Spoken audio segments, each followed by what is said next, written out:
Mr. Calzone425, and as you can see, I'm going to be playing some Space Engineers. I've heaved some mighty efforts over the course of most of the day to get Bandicam to behave and allow me to record audio from the game, audio from this microphone, the face cam, but not its microphone, the in-game sounds, and the screen itself. It's been a bit of a trouble, but I finally got it all working all at the same time. I will have to work within Bandicam's free edition's 10-minute limit until I get the paid edition, eventually at some point down the road. But for now, this will serve my purposes very nicely. I want to show you a bit of a tour of the Eio base. I know my first video is kind of a silent tour of the basic features of our base, but I want to give you more of an in-depth look at some of the things we have there on the Eio Faction server. Now, unfortunately today I'm going to be playing on a locally saved copy so that we don't have any issues while I'm recording, but I'd like you to take a little look on this on your own at some point. Eventually we'll be abandoning the server, and it should be open to the public and the turrets should be off. But, for now, turrets are armed, so if you find us online, don't go near the base. It's quite well armed. Well, not very well armed. But you'll see in a minute. Click Load World. HostedSpaceEngineers.com. We've met the server owner. He was very nice to us. He kindly renamed the public server to one of our choosing, to our faction name, in fact.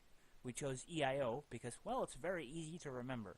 I came up with the name for our faction by, well, the old McDonald's song, EIO, E-I-E-I-O. I came up with the name that it would mean Earth Integer Operations. You know how most companies, or most governments are referred to the alphabet agencies, CIA, FBI. They're the alphabet agencies. Well, what are the other companies in the United States? Well, they're the numbers, the numerals. Fred Meyer's, Kruger's, other companies that are myriad and very important to the running of the United States, but are not as important as, say, the alphabet agencies. So, Earth Integer Operations. Companies that are important to the day-to-day living, but not as important as, say, government organizations. Things like Space Fred Meyer. You'll notice that Kruger Inc. is included in my list of allied companies. I thought that would be an interesting role-play advantage to some of our later material where we have the delivery of space vegetables. It's something that I'm hoping will come eventually down the road. And I hope to see at some point in the game where characters can maybe have a little more to do personally than just build stuff. But that's a hope of mine. Anyway, we'll get into the game here, and we will load up the save file. I like those quotes. They're very ingenious. Something Keen did very well.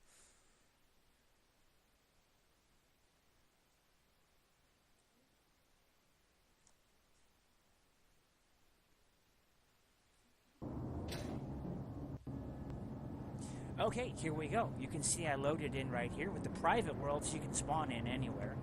But that is one of the advantages of playing offline. So, this was updated not too long ago. As you can see, we have the bug miner here. And it is attached to our supply network through the connector into a conveyor, which has a small container on either side. These were one of the first things that were built on this station and allowed us to store materials as we were transferring them back and forth. I named them the left and right drop boxes so that we could drop off materials and pick them up and have a vague idea of where things were stored. Also, one of the other things that were added almost as soon as it came out was 2 of the arc refineries for iron. You can see that they're joined here by a conveyor that connects those both to a large storage container. Below that is the refinery that's attached to the storage network and refinery network through 2 assemblers over here, which I have named and color-coded to make things a little bit easier to distinguish. They're both named accordingly. One is the green assembler, the other is the white assembler. They are attached to a series of pipes that come out here to our secondary hangar. The secondary hangar has a door that's the main entry into the base through the secondary hangar. It's just been installed, so it's not quite completed yet. It's attached to 2 connectors inside the secondary hangar with some public seating so that anyone can charge if they need to. Also, we have a connection here that goes up into the roof. Well, as you'll see from the outside in just a second, and may have seen in our pictures or other video, that there is a defense turret up here on the roof of the secondary hangar. It is connected to the primary conveyor network through the system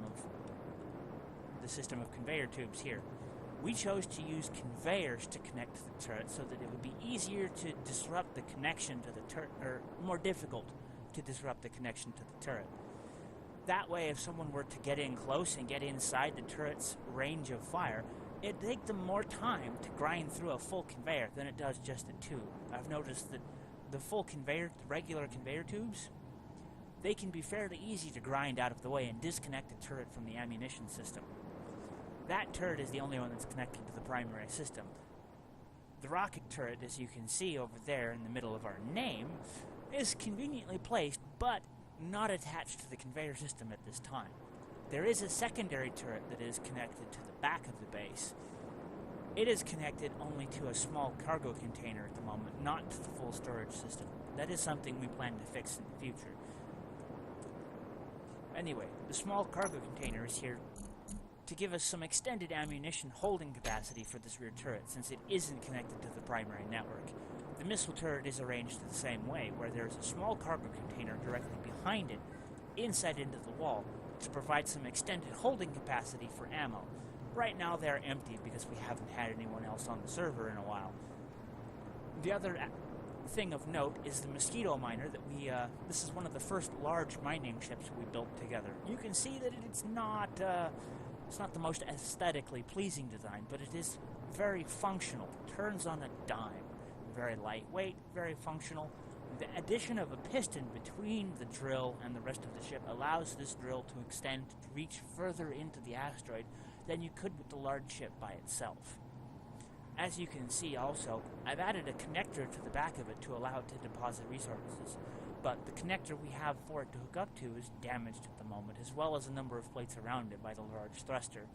We do plan to get most of the landing area and outer walls changed to heavy armor eventually, but we haven't had the time or the resources to do it yet. It's one of the things that we have on the list of things to do. In the next episode, I plan to do more of a feature on some of the small ships we have laying around, how they were constructed, why, and the methodology behind their design and construction. We'll take a closer look at the first mining bug I built, and how it was designed based on other videos and other YouTubers' content available for space engineers. Also, I'd like to note that this is still very much a work in progress, and something that we will be updating from time to time, and that if you'd like to join us here on EIO, come by any time, send us a peaceful join request, and join us in our construction efforts. This is a realistic server, which means that almost everything that's done here has been done in the hardest possible way, with the smallest amount of resources necessary. We're still very much struggling with the quote-unquote real settings of the hardest difficulty. That's one of the greatest thrills of this series, and especially what we've done so far here, that it was so difficult to do, especially with people so eager to blow up what we've built. We haven't had too many problems here on EIO. We have had some issues on other servers, but we've dealt with them very, very admirably by soldiering on and continuing to build. I'll see you all later. This is Mr. Calzone 425 signing off for now.